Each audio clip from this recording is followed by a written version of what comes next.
What started with some soup and a bicycle has turned into an Austin staple. The Soup Peddler began with the owner, David, delivering soup to his neighbors on his bike, and we're grateful he did. That's right. It's grown into a business that has several locations now in Austin, serving healthy bites to the community. Tierra Neubaum joins us live this morning in West Austin with more. Tierra, you served some healthy bites to us. It was great.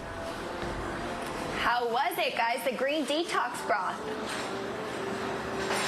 Yeah, so delicious. Okay, well, I think we lost their mics. Okay. But here they're back. They said it's delicious. Yes, it was delicious. I was able to just drink it right from the cup. So good. Yeah, my tummy was a little. Cup, enjoyed it. That's a good way to start the day. Yes. Yeah. Delicious. Well, the Soup Peddler is getting DMs about when veggie chili is going to be back. So you're giving us the deets on the veggie chili. It will be back. We're doing a featured soup right now called Ribollita, which I just not discovered, but researched in Tuscany many years ago. And we're kind of featuring that all month. But we'll have the veggie chili back starting the beginning of February. Yeah. What makes the veggie chili so spectacular here, David?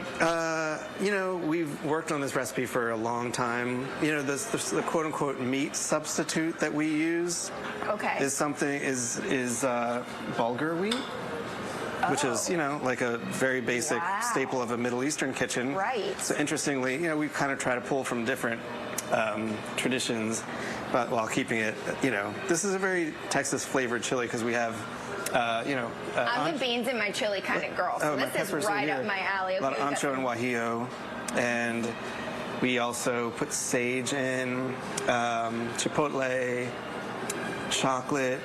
And chocolate? Chocolate is not uncommon. Think about it as like a mole ingredient.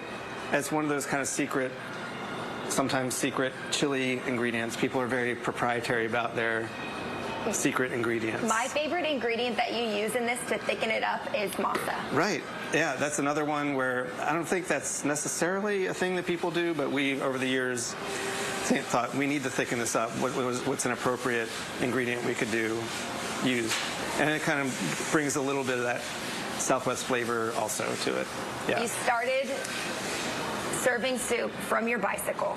Right. You now have 7 locations across Austin. What did you ever think this is going to be an iconic Austin staple? Certainly not.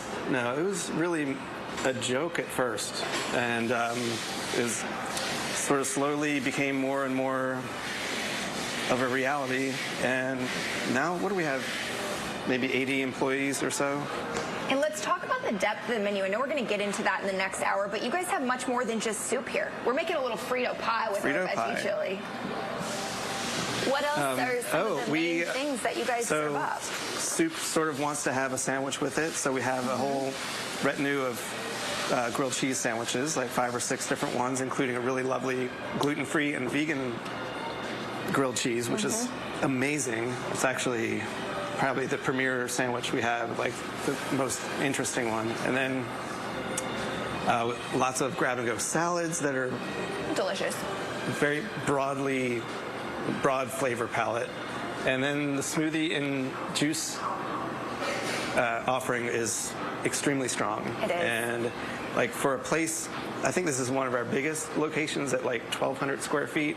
We probably have 1,200 ingredients in here, like between all the soups, all the ingredients of the smoothies, all the salads, cookies and desserts and things. It's like impressive. It's a lot to cram into one place, like flavor-wise. So yeah, really proud of that. And I just love the freshness of your menu.